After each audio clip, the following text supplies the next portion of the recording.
ಭವಿಷ್ಯತ್ತಿನಲ್ಲಿ ನಿನ್ನಂತಹ ಉತ್ತಮ ವಾಗ್ಮಿಗಳು ಇಂಥದ್ದನ್ನೆಲ್ಲ ಹುಟ್ಟಿಸ್ತಾರೆ ಎನ್ನುವುದು ರಾಮನಿಗೆ ಆಗಲೇ ಗೊತ್ತಾಗಿದೆ. ಆ ರಾಮನ ಬಗ್ಗೆ ಒಂದು ಅಪವಾದವನ್ನು ಹೇಳುವುದಾದರೆ ಅದಕ್ಕೆ ವೀರಮಣಿ ಬೇಡ, ಅಯೋಧ್ಯೆಯ ಬಟ್ಟೆ ಒಗೆಯುವವನು ಹೇಳ್ತಾನೆ. ಬಟ್ಟೆ ಒಗೆಯುವಂತ ನೀನು ತಾತ್ಸಾರ ಮಾಡಬೇಡ, ಅವನು ಅಯೋಧ್ಯೆಯ ಪ್ರಜೆ. ನೀನು ಅವ್ರ ಬಗ್ಗೆಲ್ಲ ಹಾಗೆ ತಾತ್ಸಾರ, ಅಯೋಧ್ಯೆಯ ಪ್ರಜೆ. ಯಥಾರ್ಥವನ್ನು ನಾನು ಹೇಳಿದ್ರೆ ನೀನು ಹೆಗಲುವರಿಸಿಕೊಂಡು ನಾನು ಅಲ್ಲಲ್ಲ, ಯಾಕೆಂದ್ರೆ ನನಗೆ ಒಂದು ಅಭಿಮಾನ, ನಮ್ಮ ಅಯೋಧ್ಯೆಯ ಪ್ರಜೆ ಅಂತ ಅಷ್ಟೇ. ಮತ್ತು ನನಗೇನು ಸಂಬಂಧ ಇದೆ. ನಿನಗೆ ರಾಮನಿಗೆ ಅಭಿಮಾನ ಬಂತು, ಖಂಡಿತ ಅವನನ್ನು ಒಬ್ಬ ಬಡವ ಅಂತ ನೋಡ್ಲಿಲ್ಲ, ಹಾಗೆ ಹೇಳ್ತಾನು ನಾನು ಹೆಂಡತಿ ಬಿಡ್ತೇನೆ ಅಂತ ಬಿಟ್ಟಿದ್ದೆ. ಹೌದಪ್ಪ, ನೋಡಿವೆ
ನಗರಾಧ್ಯಕ್ಷನಾದಂತಹ ನಿನ್ನ ವಿಷಯವು ನಾವು ಸಾಕಷ್ಟು ಸಂಗ್ರಹಿಸಿದವರು. ಒಳ್ಳೆಯ ಆಡಳಿತಗಾರ, ತುಂಡ ಅರಸನೇ ಹೌದಾದರೂ ಆದರ್ಶಪ್ರಾಯವಾದಂತಹ ವ್ಯಕ್ತಿತ್ವ, ಪರಮ ದೈವ ಭಕ್ತ. ಹಾಗಾಗಿ ಸಂಸ್ಕಾರ ಹೊಂದಿರುವಂತಹ ವೀರಮಣಿ ಏನಾದರೂ ಒಂದು ಸಂಧಾನದ ಪ್ರಕ್ರಿಯೆಯಲ್ಲಿ ಅಥವಾ ಬೇರಾವುದೋ ವಿಷಯದಲ್ಲಿ ಮಾತಾಡುವುದಕ್ಕೆ ಜಾಣತನದಿಂದ ವರ್ತಿಸ್ತಾನೆ ಎನ್ನುವುದಾಗಿ ಭಾವಿಸಿದ್ದು. ರಾಮನ ಕುರಿತಾಗಿ, ರಾಮನ ವ್ಯಕ್ತಿತ್ವದ ಕುರಿತಾಗಿ ನಾನಾಡಿದಂತಹ ಮಾತನ್ನ ಖಂಡಿಸುವ ಭರದಲ್ಲಿ ರಾಮನ ವ್ಯಕ್ತಿತ್ವಕ್ಕೆ ನೀನು ಶಂಕೆಯನ್ನು ವ್ಯಕ್ತಪಡಿಸ್ತಾ ಇದ್ದೀಯ. ಶ್ವೇತ ಶುಭ್ರವಾದಂತಹ ರಾಮನ ವ್ಯಕ್ತಿತ್ವಕ್ಕೆ ಕಪ್ಪು ಚುಕ್ಕೆಯೊಂದನ್ನು ಇರಿಸ್ತಾ ಇದ್ದೀಯ. ನಿನ್ನಂಥ ಒಬ್ಬ ಒಳ್ಳೆಯ ವಾಗ್ಮೇಯ, ಒಳ್ಳೆಯ ಆಡಳಿತಗಾರನ ಸುಸಂಸ್ಕೃತರ ಬಾಯಲ್ಲಿ ಈ ಮಾತು ಬರಬಾರದು. ಯಾಕಪ್ಪ? ಇದೆಲ್ಲ ಹೇಳಬೇಕಾದವರು ಯಾರು? ಮೂರ್ಖರು, ಮೂಢರು, ಏನು ಅರಿವಿಲ್ಲದೆ, ಏನು ತಿಳುವಳಿಕೆ ಇಲ್ಲದೆ ಇರುವಂತಹ ಅಲ್ಪಜ್ಞಾನಿಗಳು. ಈ ವಿಷಯದಲ್ಲಿ ರಾಮನನ್ನ ಕಡೆಗಣಿಸಿದ್ರೆ ನಾವು ಅದನ್ನು ವಿಶೇಷ ಅಂತ ಹೇಳುವುದಕ್ಕೆ ಸಾಧ್ಯ ಇಲ್ಲ. ಮೂರ್ಖರ ವಿಧಾನವನ್ನು ನನ್ನಲ್ಲಿ ನೀನೇನು ಕಂಡೆ? ರಾಮನ ವ್ಯಕ್ತಿತ್ವದ ಕುರಿತಾಗಿ ಹೇಳಿದೆಯಲ್ಲ, ಅದೃಷ್ಟಹೀನ, ಏನು ಮಾಡಿದವಲ್ಲ. ಆಲೋಚನೆ ಮಾಡು. ಒಪ್ಪಿಕೊಂಡಂತೆ ಹೌದು ಅಂತ ಆದ್ರೆ, ತಂದೆಯ ಮಾತಿಗೆ ಬೆಲೆ ಕೊಡದೇ ಇದ್ದಂತೆ ರಾಮ ಹೌದು ಅಂತ ಆದ್ರೆ, ಅಯೋಧ್ಯೆಯ ಅರಸನಾಗಿಯೇ ರಾಮ ವಿಜೃಂಭಿಸ್ತಾ ಇದ್ದ. ಹೇಳಿ ಕೇಳಿ ಅಯೋಧ್ಯೆಯ ಮಹಾರಾಜನಾಗಬೇಕಾದಂತಹ ರಾಮ ರಾಜ್ಯವನ್ನು, ಅಧಿಕಾರವನ್ನು, ಬೊಕ್ಕಸ ಭಾಂಡಾರವನ್ನು ತ್ಯಜಿಸಿದ. ಯಾರೋ ಬಿಡಬೇಕು ಎನ್ನುವುದಾಗಿ ಒತ್ತಾಯಿಸಿದ್ದಲ್ಲ, ಅದಲ್ಲ, ಯಾವುದೋ ಸಂಕಷ್ಟಕ್ಕಾಗಿ ಅಲ್ಲ, ಯಾರದೋ ಒತ್ತಡಕ್ಕೆ ಒಳಗಾಗಿ ರಾಮ ಅಧಿಕಾರವನ್ನು ಬಿಟ್ಟು ಬಂದದ್ದಲ್ಲ. ತನ್ನ ತಂದೆ ತಾಯಿಗೆ ಕೊಟ್ಟಂತಹ ಮಾತನ್ನ ನೆರವೇರಿಸುವುದಕ್ಕಾಗಿ ಪಿತೃವಾಕ್ಯ ಪರಿಪಾಲನಾ ಧುರಂಧರ ಎನ್ನುವ ನೆಗಳತೆಗೆ ಪಾತ್ರನಾದವ. ಮಕ್ಕಳನ್ನು ಪಡೆಯುವುದು ತಂದೆ ತಾಯಿಗಳು ಯಾಕಾಗಿ? ಆ ಬಳಿಕ ಅಂದರೆ ವೃದ್ಧಾಪ್ಯದಲ್ಲಿ ತಂದೆ ತಾಯಿಗಳಿಗೆ ನೆಮ್ಮದಿಯನ್ನು, ಸಂತೋಷವನ್ನು ಕೊಡಬೇಕು ಎನ್ನುವ ಕಾರಣಕ್ಕಾಗಿ ರಾಮ ಅದನ್ನೇ ಮಾಡಿದ್ದಾನೆ. ನಿಜವಾದಂತಹ ಸತ್ಪುತ್ರ ಮಾಡಬೇಕಾದಂತಹ ಕಾರ್ಯವನ್ನು ಪ್ರಭು ಶ್ರೀರಾಮಚಂದ್ರ ಮಾಡಿದ್ದಾನೆ. ತಂದೆಯ ಮಾತನ್ನು ನಡೆಸಬೇಕು, ಅಮ್ಮನಿಗೆ ಕೊಟ್ಟಂತಹ ನುಡಿಯನ್ನು ಈಡೇರಿಸಬೇಕು ಎನ್ನುವ ಕಾರಣಕ್ಕಾಗಿ ತಾನಾಗಿಯೇ ಅಧಿಕಾರವನ್ನ ತ್ಯಾಗ ಮಾಡಿ ವನವಾಸ ದೀಕ್ಷಾಬದ್ಧನಾಗಿ ಹೊರಟು ನಿಂತವ ಆ ಪ್ರಭು ಶ್ರೀರಾಮಚಂದ್ರ. ಆಮೇಲೆ ವನವಾಸಕ್ಕೆ ಹೋದಂತಹ ಸಂದರ್ಭದಲ್ಲಿ ಖಳನಾದಂತಹ ರಾವಣ ಸೀತಾಮಾತೆಯನ್ನು ಅಪಹರಿಸಿದ. ರಾಮನಿಗೇನು ಗೊತ್ತಿಲ್ಲದೆ ಇದ್ದ ವಿಷಯ ಅಲ್ಲ, ಮೊದಲೇ ರಾಮನಿಗೆ ಗೊತ್ತು.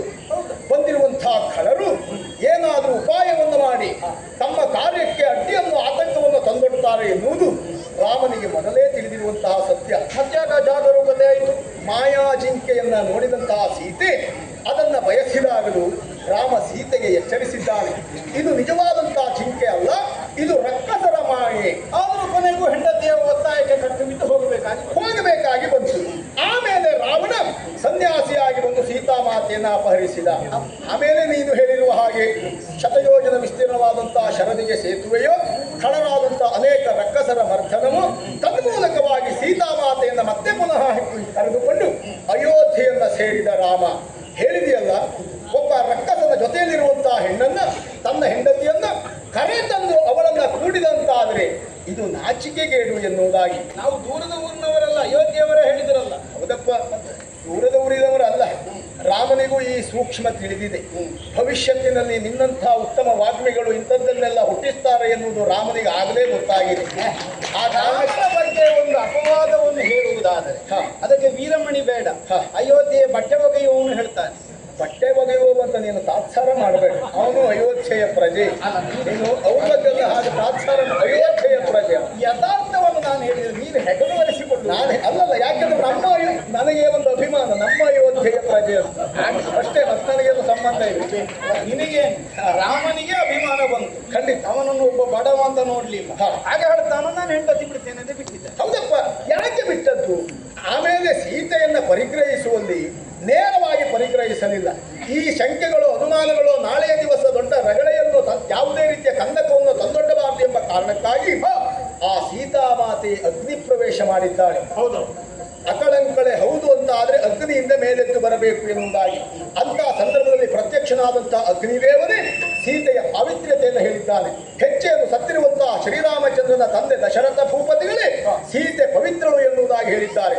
ದೇವಾನು ದೇವತೆಗಳೇ ಒತ್ತೊರಲಿನಿಂದ ಸೀತೆ ಪವಿತ್ರಳು ಎನ್ನುವುದಾಗಿ ಹೇಳಿದ ಮೇಲೆ ಆ ಜಾನಕಿ ದೇವಿಯನ್ನ ರಾಮ ಪರಿಗ್ರಹಿಸಿದ್ದಾನೆ. ಎಂಬಲ್ಲಿಗೆ ಸೀತೆ ನಿಷ್ಕಳಂಕಳು, ರಾಮನ ಚರಿತ್ರೆಯಲ್ಲಿ ಯಾವುದೇ ದೋಷಗಳಿಲ್ಲ. ತನ್ಮೂಲಕವಾಗಿ ಕಾರಣಕ್ಕಾಗಿ ಹಾಗಾದ್ರೆ ಇಷ್ಟೆಲ್ಲ ಇದ್ದು ರಕ್ಕಸರನ್ನು ಕೊಲ್ಲುವಂತಹ ಕಾಯಕದಲ್ಲಿ ರಾಮ ಯಾಕೆ ಮೊದಲೇ ಕಾರ್ಯೋನ್ಮುಖನಾಗಲಿಲ್ಲ? ಆಗಬಾರದು. ಆಗುವುದು ಖಂಡಿತ ಸರಿಯಲ್ಲ. ದೇವರ ಚಿತ್ತ, ದೈವ ಸಂಕಲ್ಪ, ಅದು ಸಾಮಾನ್ಯರಿಂದ ಅರ್ಥ ಮಾಡಿಕೊಳ್ಳುವುದಕ್ಕೆ ಸಾಧ್ಯ ಇಲ್ಲ. ಇದು ಸುಲಭದ ಉತ್ತರ. ಎಲ್ಲ ಪ್ರಶ್ನೆ ಖಂಡಿತ ಸುಲಭದ ಉತ್ತರ. ನಿನ್ನ ಪ್ರಶ್ನೆಗೆ ಸುಲಭವಾಗಿ ಉತ್ತರಿಸ್ತೇನೆ. ಯಾಕೆಂದ್ರೆ ಕೆಲವರ ಸಾವು ಹೀಗೆ ಆಗಬೇಕು ಎನ್ನುವುದು ಮೊದಲೇ ವಿಧಿತವಾಗಿರ್ತದೆ. ಕೆಲವರ ಸಾವಿಗೆ ಇಂಥ ಅವಧಿಯೇ ಬರಬೇಕು ಎನ್ನುವುದು ಮೊದಲೇ ನಿಶ್ಚಯ ಆಗಿರ್ತದೆ. ಯಾವುದೇ ಕಾರಣಕ್ಕೂ ಕೊಟ್ಟ ಶಾಪವೋ ಪಡೆದ ವರವೋ ರಾಮನ ಕಾರಣಕ್ಕಾಗಿ ರಾಮನ ಕಾರ್ಯದಿಂದಾಗಿ ಹುಸಿಯಾಗಬಾರದು, ಸುಳ್ಳಾಗಬಾರದು. ಹಾಗಾಗಿಯೇ ರಾಮ ಆ ವರಕ್ಕೆ ಮಾನ್ಯತೆಯನ್ನು ಕೊಟ್ಟು ಅವಧಿ ಪೂರ್ಣವಾಗುವಲ್ಲಿವರೆಗೆ ಕೆಲವರನ್ನ ಬದುಕಿಸುವುದಕ್ಕಾಗಿ ಇಂಥ ನಾಟಕವನ್ನ ಮಾಡಿದ. ಈಗ ಅಷ್ಟೆಲ್ಲ ಊರಿನ ಹೊಣೆ ಹೊತ್ತುಕೊಳ್ಳಬೇಕಾದ ಹಿನ್ನೆಲೆ ಎಂತದಪ್ಪ ರಾಮನ? ಅವತಾರ ಮೂರ್ತಿ ರಾಮ, ಅವತಾರ ಮೂರ್ತಿ. ನೀನು ನಿಜವಾಗಿ ಆಲೋಚಿಸುವುದೇ ಹೌದು ಅಂತಾದ್ರೆ ಮೂಲ ಪುರುಷ ಶ್ರೀರಾಮಚಂದ್ರ, ಶ್ರೀಮನ್ನಾರಾಯಣನೇ ಶ್ರೀರಾಮಚಂದ್ರನಾಗಿ ಅವತಾರವನ್ನು ಎತ್ತಿದ್ದಾನೆ. ಪ್ರತ್ಯಕ್ಷ ಲಕ್ಷ್ಮೀದೇವಿ ಸೀತಾಮಾತೆಯಾಗಿ ಅವತಾರವನ್ನು ಎತ್ತಿದ್ದಾಳೆ. ಸೀತಾಪಹರಣವು, ಆಮೇಲೆ ಸಮುದ್ರೋತ್ಥರಣವು, ಇದೆಲ್ಲವೂ ಕೇವಲ ರಾಮನ ನೆಪ ಮಾತ್ರ ಕಾರ್ಯ. ಮುಖ್ಯವಾದಂತಹ ಉದ್ದೇಶ ದುಷ್ಟರನ್ನ ಕೊಲ್ಲುವುದು ಬಿಟ್ಟರೆ ಮತ್ತೆ ಯಾವುದೇ ಕಾರ್ಯಕ್ಕಾಗಿ ಅಲ್ಲ. ಸೇತುವೆಯನ್ನ ಇನ್ನೊಬ್ಬರ ಪ್ರಯೋಜನಕ್ಕಾಗಿ ಯಾಕೆ ಬಿಡ್ಲಿಲ್ಲ ಅಂತ ಕೇಳಿದೆಯಲ್ಲ, ಅದರ ಅಗತ್ಯತೆ ಇಲ್ಲ. ರಾಮನಿಗೆ ಒಂದು ಸೇತುವೆ ಅಂದ್ರೇನು? ಮನಸ್ಸು ಮಾಡಿದ ಅಂತಾದರೆ ಒಂದೊಂದು ನಾಡಿಗೆ ಒಂದೊಂದು ಸೇತುವೆಯನ್ನು ಒದಗಿಸಿಕೊಡಬಹುದಿತ್ತು. ಆ ಘಟನೆಗೆ ಮಾತ್ರ ಪೂರಕವಾಗಿರಬೇಕು ಎನ್ನುವುದು ರಾಮನ ಸಂಕಲ್ಪ, ಅದು ಸತ್ಸಂಕಲ್ಪ.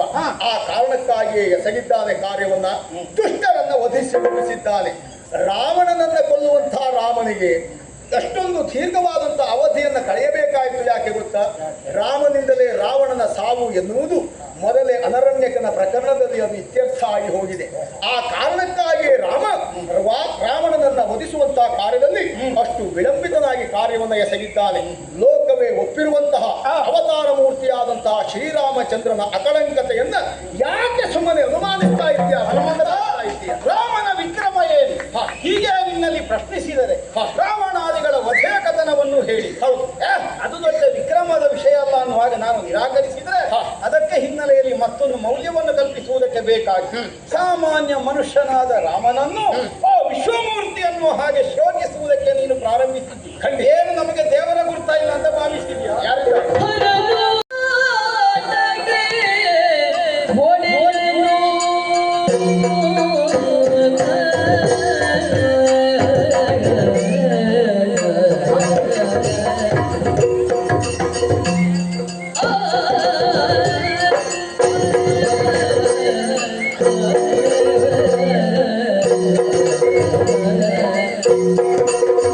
Oh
ಲೋಕದ ದೇವ ಸರ್ವಶಕ್ತ ಅನ್ನುವ ಭಾವದಿಂದ ಬಿಂಬಿಸಬೇಕಾಗಿ ಬಂತು. ಒಂದೊಂದೇ ಹಂತದಲ್ಲಿ ನಿನ್ನ ವೈಫಲ್ಯ ಇದರಿಂದ ಸ್ಫುಟವಾಗುತ್ತೆ. ಅವನ ವಿಕ್ರಮಾತಿಶಯ ನನ್ನನ್ನು ಒಪ್ಪಿಸುವಲ್ಲಿ ನಿನ್ನಿಂದ ಸಾಧ್ಯವಾಗದೆ ಹೋದಾಗ ಒಂದು ಅತಿಮಾನವತ್ವವನ್ನು ಅಲ್ಲಿ ಆರೋಪಿಸಿ ದೇವದೇವನಾದ ಪರಮೇಶ್ವರ ಅವನ ಕೃಪಾವಿಶೇಷದಿಂದ ಸದಾಕಾಲ ಪುಷ್ಟನಾದ ವೀರಮಣಿಗೆ ನೀನು ರಾಮನ ದೇವತ್ವವನ್ನು ಸ್ಥಾಪಿಸುವಲ್ಲಿ ಮುಂದಾಗಬೇಕಾದ ವ್ಯರ್ಥ ಪ್ರಯತ್ನ ಬೇಡ. ಯಾಕಂದ್ರೆ ಯಾವನು ಈ ಲೋಕವನ್ನು ಸಂರಕ್ಷಿಸ ಹರ ಲೋಕದ ಸಮಸ್ತ ಜೀವರ ಪಾಪವನ್ನು ಹರಿಯಿಸಿ ಕಾಲಾಂತರದಲ್ಲಿ ಕಾಲಾನುಗುಣವಾಗಿ ಅವರ ಪ್ರಾಣವನ್ನು ಅಪಹರಿಸಿ ಅವರನ್ನು ಮೋಕ್ಷಧಾಮದತ್ತ ಕೊಂಡೊಯ್ಯುವವನು ಅವನನ್ನುವುದಕ್ಕಾಗಿ ಅವನಿಗೆ ಹರ ಅನ್ನುವಂತಹ ಹೆಸರು. ಲೋಕಲಯಾಧಿಕಾರಿ ಪಕ್ಕನೇ ಭಾವಿಸುವಾಗ ಸಂಹಾರ ಮಾಡುವ ಶಕ್ತಿ ಅಂತ ಕಾಣುತ್ತದೆ. ನಿಜವಾಗಿ ನೋಡಿದರೆ ಲಯ ಅಂದರೆ ಸಂಹಾರ ಅನ್ನೋ ಒಂದೇ ಅರ್ಥ ಅಲ್ಲ, ನಿಯಂತ್ರಣ ಅಂತ. ಆದ್ದರಿಂದಲೇ ನಾವು ಹೇಳ್ತೇವೆ ಆ ಸಂಗೀತಗಾರರಿಗೆ ಲಯ ಶುದ್ಧಿ ಇಲ್ಲ, ಲಯ ಶಕ್ತಿ ಇಲ್ಲ ಅಂದರೆ ತಲೆಗಡಿಲಿಕ್ಕೆ ಬರುವುದಿಲ್ಲ ಅಂತ. ನಿಯಂತ್ರಣ ಅಲ್ಲ, ಲೋಕ ನಿಯಂತ್ರಣ. ಲೋಕ ನಿಯಂತ್ರಣ ಯಾವನಿಗೆ ಸೇರಿರ್ತದೆ?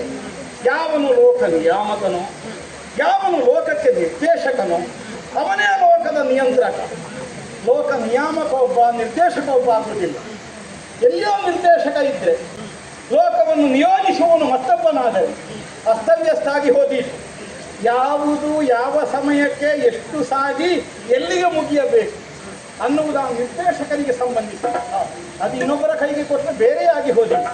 ಹಾಗಿದ್ದರೆ ಲೋಕದ ಸರ್ವ ಜೀವನನ್ನು ಸಂರಕ್ಷಿಸುವ ಶಕ್ತಿ ಯಾವುದು ಕೇಳಿದರೆ ಹರನೇ ಪೀಠಂ ಯಸ್ಯ, ಈ ಭೂಮಿ ಅವನಿಗೆ ಪೀಠ. ಆಕಾಶದಲ್ಲಿರುವಂತಹ ಮೋಡಗಳೇ ಅವನ ತಲೆಗೆ ಅಭಿಷೇಕನವನ್ನು ಮಾಡುವಂತಹ ಕಲಶಗಳು. ನಕ್ಷತ್ರಂ ಪುಷ್ಪಮಾಲ್ಯ, ನಕ್ಷತ್ರಗಳು ಆ ಪರಮಶಿವನ ಕೊರಳನ್ನು ಅಲಂಕರಿಸುವಂತಹ, ಶಿರವನ್ನು ಅಲಂಕರಿಸುವಂತಹ ಸುಮಗಳು. ಗಿರಿಜೆ ಅವನ ಶರೀರಾರ್ಥವನ್ನು ಹೊಂದಿದವರು. ಪ್ರಕೃತಿ ಪುರುಷ, ಇದರ ತಾತ್ವಿಕವಾದ ತತ್ವ. ಪ್ರಕೃತಿ ಅನ್ನುವುದು ಚೇತನ, ಪುರುಷ ಅನ್ನುವಂತಹ ಪ್ರಕೃತಿಯಲ್ಲಿ ಸೇರಿಕೊಳ್ಳದೆ ಹೋದರೆ ಅದು ಸಚೇತನವಾಗುವುದಕ್ಕೆ ಸಾಧ್ಯವಾಗುವುದಿಲ್ಲ. ಕೇವಲ ಜಡವಾಗಿ ಉಳಿದಿರಬೇಕಾಗಿದೆ. ಲೋಕಕ್ಕೆ ಈ ಸಂದೇಶವನ್ನು ಸಾರುವುದಕ್ಕಾಗಿ ಅರ್ಧನಾರೀಶ್ವರ ಪಕ್ಕನೇ ನೋಡಿದರೆ ಯಾರೋ ಒಬ್ಬ ಭ್ರಮೆಗೊಳಗಾದವನು. ಎಡದ ಭಾಗದಲ್ಲಿ ಪಾರ್ವತಿ, ಬಲಭಾಗದಲ್ಲಿ ಈಶ್ವರ ಅಂತ ಒಂದು ಚಿತ್ರ ಬರೆದ. ನಿಜವಾದ ತಾತ್ವಿಕವಾದ ಅರ್ಥ ಅದಲ್ಲ. ಪ್ರಕೃತಿ ಪುರುಷ ಸಮ್ಮಿಲನದಿಂದಲೇ ಪ್ರಪಂಚ ಸರ್ವಸ್ವದ ನಿರ್ವಹಣೆಯಾಗುತ್ತದೆ. ಸೃಷ್ಟಿಯಾಗಲಿ ಇಲ್ಲ, ಪಾಲನೆಯಾಗಲಿ ಇಲ್ಲ, ಯಾವಾಗ ಆಗುವಲ್ಲಿ ಆ ಮಹಾನ್ ಶಕ್ತಿ ಒಂದುಗೂಡಬೇಕು. ಯಾಕಂದರೆ ಪುರುಷ ಸಂಗತವಿಲ್ಲದ ಶಕ್ತಿ ಕ್ರಿಯೆಯಿಂದ ಮುಂದುವರಿಯುವುದಕ್ಕೆ ಸಾಧ್ಯವಾಗುತ್ತದೆ. ಕ್ರಿಯಾ ಶೂನ್ಯತೆಯನ್ನು ಹೊಂದಿದೆ. ಹಾಗೆಂದು ಶಕ್ತಿಯ ಸಂಸರ್ಗ ಬಾರದೇ ಹೋದರೆ ಪುರುಷವಾದರೂ ಜಡವಾಗಿ ಬೀಳುತ್ತದೆ. ಸತಿ ಪುರುಷರು ಜೊತೆಯಾಗಿ ಲೋಕದ ಸಮಸ್ತರ ವ್ಯವಹಾರ ಅನ್ನುವ ನಿರ್ಣಯವನ್ನು ಕಾಣಿಸುವುದಕ್ಕಾಗಿ ಅರ್ಧನಾರೀಶ್ವರನ ಗಂಗಾಧರ ರತ್ನೋದ್ಯೋಗಿತ ವಿಗ್ರಹ ನಾಗಾಭರಣ ಚರ್ಮಾಂಬರಧರ ಪಂಚಭೂತಾತ್ಮಕವಾದ ಪ್ರಪಂಚದಲ್ಲಿ ಪಂಚಭೂತಗಳಿಗೆ ಸಂಬಂಧಿಸಿದ ಪ್ರತಿಯೊಂದನ್ನು ತನ್ನಲ್ಲೇ ಧರಿಸಿ ಈ ಭೂಮಿಗೆ ಅತಿ ನಿಕಟನಾದ ದೇವನಾಗಿ ಸ್ಥಾಪಿತನಾದ ಪರಶಿವ ನಮ್ಮ ಮನೆಯಲ್ಲೇ ಸ್ಥಾಪಿತನಾಗಿದ್ದಾರೆ. ನಮ್ಮನ್ನು ಅನುಗ್ರಹಿಸುವಂತಹ ಉದ್ದೇಶಕ್ಕೆ ಒದಗಿದ್ದಾರೆ. ಅಂಥವನ ಅನುಗ್ರಹ ನಮಗಿರುವಾಗ ಎಲ್ಲ ಕೈಯಲ್ಲಿದ್ದದನ್ನು ಬಿಟ್ಟು ದೂರದಲ್ಲಿ ಹಾರುವುದರಂತ ಹಂಬಲಿಸಿದ ಒಬ್ಬ ಭ್ರಾಂತನಂತೆ ಮುಂದಾಗಬೇಕಾದಂತಹ ಅನಿವಾರ್ಯತೆಯನ್ನು ನಾನು ಮನಗಾಣುವುದಿಲ್ಲ. ಒಂದು ನೆನಪು ಹೇಳ್ತೇವೆ, ಇಷ್ಟು ದಿವಸ ರಾಮ ಹೇಳಿದ್ದು ನೀನು ನನ್ನನ್ನು ಕಾಣುವುದಕ್ಕೆ ಅವಕಾಶ ಒದಗಿಸಿತು. ಇನ್ನು ಮುಂದೆ ನಿನ್ನ ಬದುಕಿನ ಸರ್ವ ಸಿದ್ಧಿಗಳು ಒದಗಬೇಕಾದ ಓಂ ನಮಃ ಶಿವಾಯ ಹೇಳು.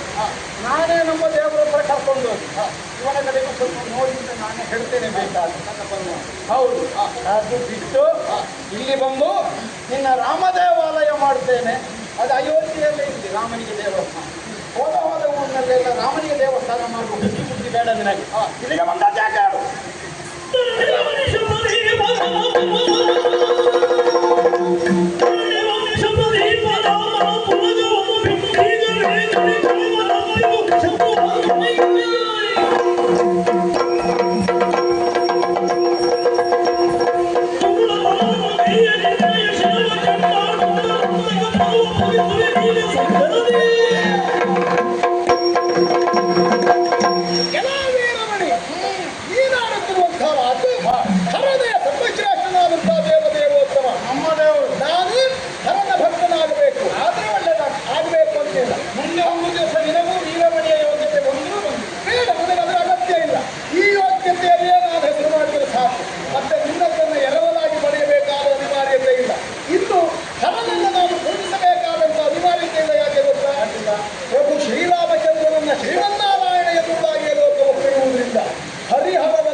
ಕಾಣಿಕೆಯ ಮೇಲೆ ಖಂಡಿತ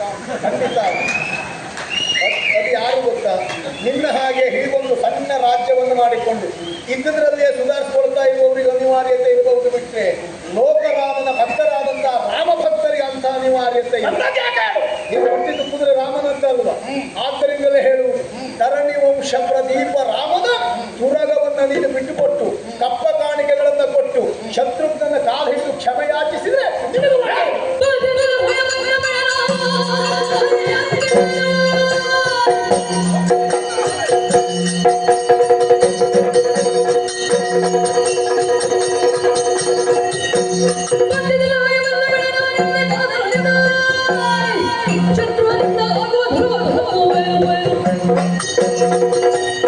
ಎಲ್ಲಿಂದಲೇ ಬಂದ ಕುದುರೆಯನ್ನು ಕಟ್ಟಿ ಹಾಕಿ 4 ದಿವಸ ಅದಕ್ಕೆ ಹುಲ್ಲು ಹುರುಳಿ ಕೊಟ್ಟು ಪುಣ್ಯ ಸಂಪಾದನೆ ಮಾಡ್ತೇನೆ ಅಂತ ಕಟ್ಟಿ ಹಾಕಿದ್ದಲ್ಲ.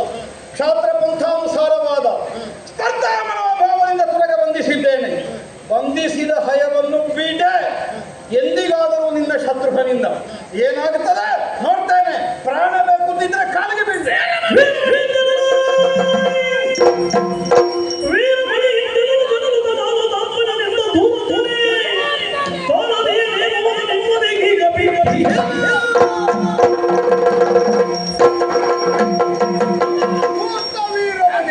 ನನ್ನ ಮಾತನ್ನ ಕೇಳಿ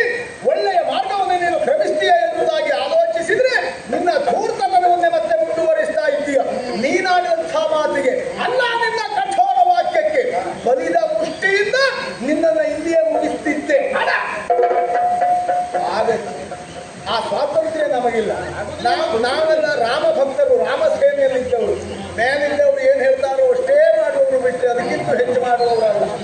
ಶತ್ರುಘ್ನನ ಅಪ್ಪಣೆ ಒಂದು ನನಗೆ ಸಿಕ್ಕಿದ್ದೇ ಹೌದಾದ್ರೆ ಇವತ್ತೇ ಪ್ರಸಂಗದ ಇತ್ಯರ್ಥ ಮಾಡ್ತಿದ್ದೆ. ಆ ಮೇಲಕ್ಕೂತವನ್ನ ಕೇಳಿ ಬರ್ಬೇಕು, ಎಲ್ಲಿವರೆಗೆ ಮಾಡಬೇಕು, ಎಲ್ಲಿವರೆಗೆ ಅಂತ ಅವರನ್ನು ನೀನು ಕೇಳ್ಕೊಂಡು ಹೋಗಬೇಕು. ನಾನು ಶತ್ರುಘ್ನನಲ್ಲಿ ಕೇಳ್ಕೊಂಡು ಬಂದಿದ್ದೇನೆ. ಆದ್ದರಿಂದ ಅವ ಹೇಳಿದ್ರೆ ಮಾತ್ರ ನಾನು ಮುಂದುವರಿಯುವುದು. ಒಮ್ಮೆ ಹೋಗ, ಶತ್ರುಘ್ನನ ಸೇನೆ ಬರ್ತದೆ. ಎಷ್ಟು ಹೊತ್ತಿಂದ ನೀನು ಉಂಟು ಅಂತ ಲೆಕ್ಕ ಹಾಕ್ತಾ ಕೂತ್ಕೊ. ಒಮ್ಮೆ ಹೋಗ.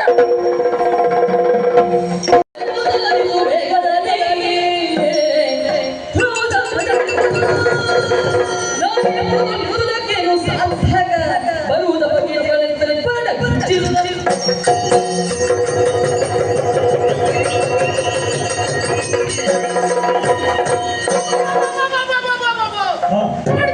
ನೋಡ್ತಾ ಇದ್ದೇನೆ. ಒಂದೆರಡೇ ಅಲ್ಲ, ನಾಲ್ಕು ಸೇರು ನೋಡಿದೆ. ಮೊದಲಿದಷ್ಟು ಜನ ಈಗ ಇಲ್ಲ. ಅದೇನದು ಬಂದ ತಕ್ಷಣ ಪರೀಕ್ಷಿಸುತ್ತ ನಾಲ್ಕು ಧ್ಯೇಯ. ನಾಲ್ಕು ಕಡೆಗೆ ತಿರುಗಬೇಕಾದ ಅವಶ್ಯಕತೆ ಇಲ್ಲ. ಸಂಚಾಲನವನ್ನು ನಾನಿದ್ದೇನೆ. ಹಾಗಾದ್ರೆ ಎಲ್ಲಿ ಹೋದರು?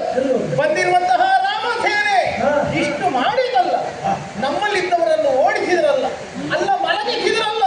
ಹಾಗೆಂದು ಈ ಪುರದ ಒಡೆಯನಾಗಿರುವಂತಹ ವೀರಮಣಿಯ ಅಳಿದು ಹೋಗಿದ್ದಾನೆ. ಪುರದ ರಕ್ಷಕನಾಗಿರುವಂತಹ ಪುರಹರ ನಾನಿದ್ದೇನೆ. ಹೌದು. ಹಾಗಾದ್ರೆ ಪರಮ ಸತ್ಯವನ್ನು ನಿನಗೆ ಕಾಣಿಸುವ ತನಕ ನಾನು ಈ ಸ್ಥಳದಲ್ಲಿ ಇರುತ್ತೇನೆ ಎಂಬ ಹಾಗೆ ಮೊದಲೇ ಆಡಿಕೊಂಡಿರುವಂತದ್ದು. ಸರಿ ಸರಿ, ನನಗೂ ಕೈಲಾಸವನ್ನು ಸೇರಿಕೊಳ್ಳುವಂತಹ ಕಾಲ ಬಂದಿದೆ.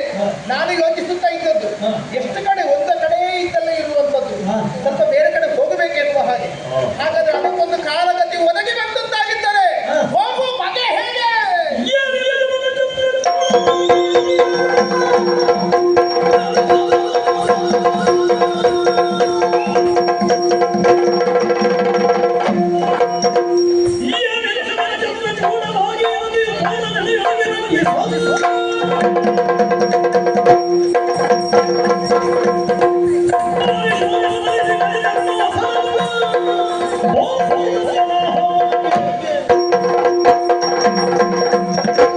ತಲೆಯಿರಿಸಿಕೊಂಡಿದ್ದೇನೆ. ಚಂದ್ರನನ್ನು ಭಾಗೀರಥಿಯು ಅಲಂಕರಿಸಿಕೊಂಡಿದ್ದಾಳೆ. ಮಾತ್ರವೇ ಅಲ್ಲ, ಧರ್ಮದ ಸ್ವರೂಪವಾಗಿರುವಂತಹ ವೃಷಭನನ್ನು ಏರಿ 3 ಮನೆಗಳುಳ್ಳಂತಹ ತ್ರಿಶೂಲವನ್ನೇ ಹಿಡಿದು ಯುದ್ಧ ಕ್ಷೇತ್ರಕ್ಕೆ ನಡೆಯುತ್ತಿರುತ್ತಾಳೆ.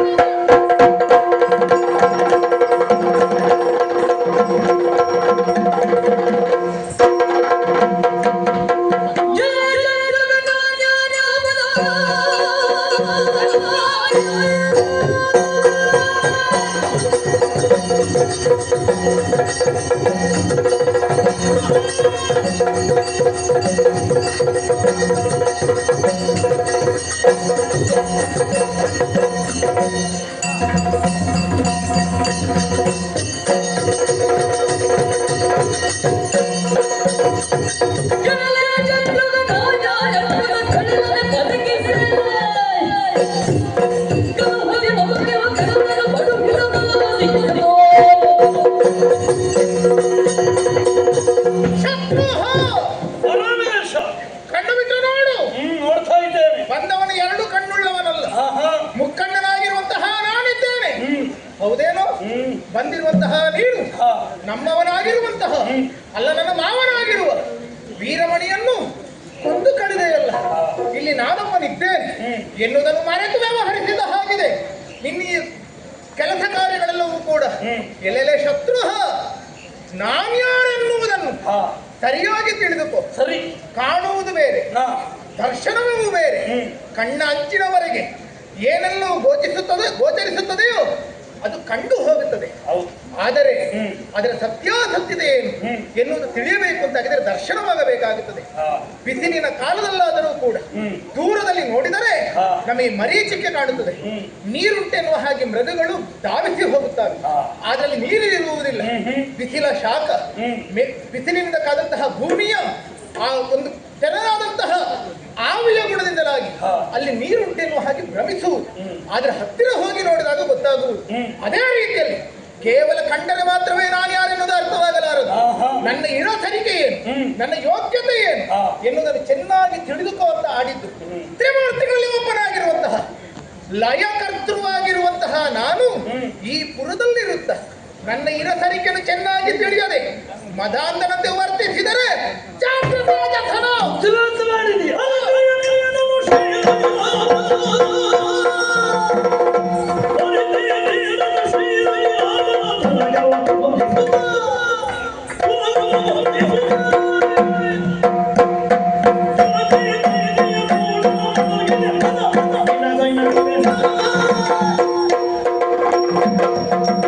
ಶಶಿಧರ ಬಂದು ನಿಂತವ ತಾನ್ಯಾರು ಎನ್ನುವುದರ ವ್ಯಾಖ್ಯಾನ ಮಾಡುವುದಕ್ಕೆ ಮುಂದಾಗುತ್ತಾ ಇದ್ದೀಯ ಮೃತ್ಯುಂಜಯ ಅಂತ ಅರ್ಥ ಆಯ್ತು ವೃತ್ತಿಯನ್ನೇ ಗೆದ್ದು ಬಂದವ ಗೆಲ್ಲುವ ಸಾಮರ್ಥ್ಯ ಇದ್ದವ ಎನ್ನುವುದನ್ನು ಅರ್ಥವಿಸಿಕೊಂಡವನ ಬಂದವನೇ